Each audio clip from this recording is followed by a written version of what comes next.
Hi friends, ప్రస్తుతం భారత cricket అభిమానుల మధ్యలో మారుమోగుతున్న పేరు జెమిమా రోడ్రిగ్స్. అసలు ఈమె ఎవరు? గతంలో అంతగా భారత అభిమానులకు పరిచయం లేని ఈమె ఇప్పుడు ఒక సూపర్ స్టార్గా ఎలా మారింది? కేవలం ఈ ఒక్క మ్యాచ్ ద్వారా భారత అభిమానుల మధ్యలో శాశ్వతంగా నిలిచిపోయే ఘనతను ఆమె ఎలా దక్కించుకున్నారు? అసలు వరల్డ్ కప్ కన్నా ముందు ఆమెపై ఎన్నో విమర్శలు వచ్చినప్పటికీ వాటన్నింటికీ ధీటైన జవాబును ఈ వరల్డ్ కప్ సెమీఫైనల్ మ్యాచ్ ద్వారా ఆమె ఎలా బదిలిచ్చారు? ఇలాంటి అంశాలన్నింటినీ ఈ వీడియోలో తెలుసుకుందాం. Let's begin our episode.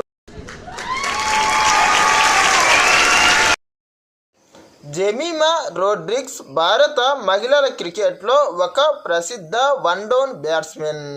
గతంలో ఈమె భారత్ తరపున ఎన్నో మ్యాచ్లకు ప్రాతినిధ్యం వహించినప్పటికీ ఆమెకు అంత గొప్పగా ఏమీ పేరు ప్రఖ్యాతులు రాలేదు.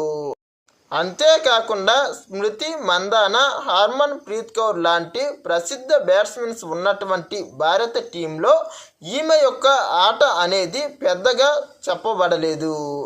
కానీ ఆ తర్వాత ఈమె అంతో ఇంతో ఆడిన చివరికి ప్రపంచ కప్లో చోటు సంపాదించారు. ఇక ఈ వన్డే వరల్డ్ కప్లో కూడా ప్రారంభంలో వరుసగా 4 మ్యాచ్ల్లో ఆడినప్పటికీ కేవలం 65 పరుగులే చేశారని తీవ్రమైన విమర్శలు ఎదుర్కొన్నారు. అసలు ఒకానొక దశలో ఇంగ్లాండ్తో జరిగినటువంటి మ్యాచ్లో అయితే ఆమెను అసలు టీంలో కూడా ఉంచుకోలేదు. ఏకంగా టీం నుండే తప్పించారు. ఇక తప్పనిసరి పరిస్థితుల్లో చివరి మ్యాచ్లో న్యూజిలాండ్తో జరిగినటువంటి లీగ్ చివరి మ్యాచ్లో ఆమెకు అవకాశం ఇచ్చారు. ఇక ఆ మ్యాచ్లో అందివచ్చిన అవకాశాన్ని అక్షరాల అందిపుచ్చుకొని ఏకంగా 55 బంతుల్లో 76 పరుగులు చేసి నాటౌట్గా నిలిచి గొప్ప స్కోర్ను భారత్కు అందించి భారత్ విజయంలో కీలక పాత్ర పోషించారు. ఇక ఆ చివరి లీగ్ మ్యాచ్లో ఆమె చూపిన ఈ అద్భుతమైన ఆట తీరుతో ఈ సెమీఫైనల్ మ్యాచ్లో కూడా ఆమెను అలాగే కొనసాగించారు. ఇక అలా ఆడినటువంటి ఆమె ఈ సెమీఫైనల్ మ్యాచ్లో అది మన భారత్ ముందు ఉన్నది ప్రత్యర్థి ఆస్ట్రేలియా టీం. మరి అలాంటి కష్టమైన ఆస్ట్రేలియా బౌలింగ్ దళానికి ఎదురొడ్డి నిలిచి 134 బంతుల్లో 129 పరుగులు చేసి భారత్కు అద్వితీయమైన, అసలు ఆస్ట్రేలియాకు కలలో కూడా ఊహించని పీడకలను మిగిల్చి భారత్కు చరిత్రలో ప్రసిద్ధమైనటువంటి గొప్ప విజయాన్ని సాధించి పెట్టారు. అసలు ఈ మ్యాచ్లో ఆమె బ్యాటింగ్కు దిగేసరికి భారత్ అనేది చాలా కష్టాల్లో ఉన్నది. 55 పరుగులకే 2 ఓపెనర్లను కోల్పోయి ఉన్నది.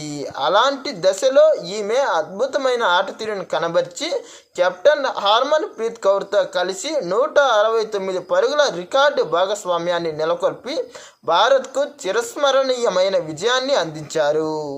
అంతేకాకుండా ఆమె చాలా బక్కపలచగా బలహీనంగా ఉన్నప్పటికీ కఠినమైన ఆస్ట్రేలియా పేస్ బౌలర్ల దాటిని ఎదుర్కొని నిలబడి ఎంతో పట్టుదలతో, సంయమనంతో, సహనంతో నిలిచి భారత టీం యొక్క ఆశలను వమ్ము కాకుండా చేసి ఫైనల్ గడప భారత్కు కల్పించడం నిజంగా చాలా గొప్ప అంశం.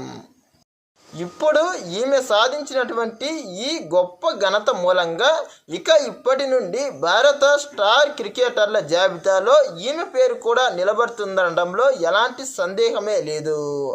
అసలు ఈమె ఆడిన ఈ ఆట అనేది ఇప్పటి వరకు మహిళల క్రికెట్లోనే ఒక అద్భుతమైన ఆట.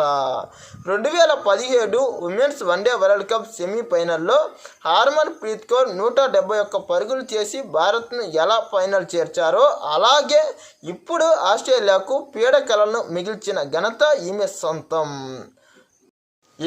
ఇప్పటి నుండి ఈమె కూడా భారత క్రికెట్లో ఒక సూపర్ స్టార్గా కొనసాగనుంది. అందుకే మనం ఎలా ఉన్నా ఏమున్నా పరిస్థితులు అనేవి ఎప్పుడు ఎలా మారతాయో ఎవరు చెప్పలేరు అన్నదానికి మెయిన్ ఎగ్జాంపులే ఈమె జీవితం. అసలు మ్యాచ్ ప్రారంభం కాకముందు ఈమెపై పెద్దగా అంచనాలే లేవు. అలాంటిది అంచనాలు లేని స్థాయి నుండి ఆశలు కల్పించి అద్భుతమైన విజయాన్ని నెలకొల్పడంలో ఈమె పాత్ర అమోఘం.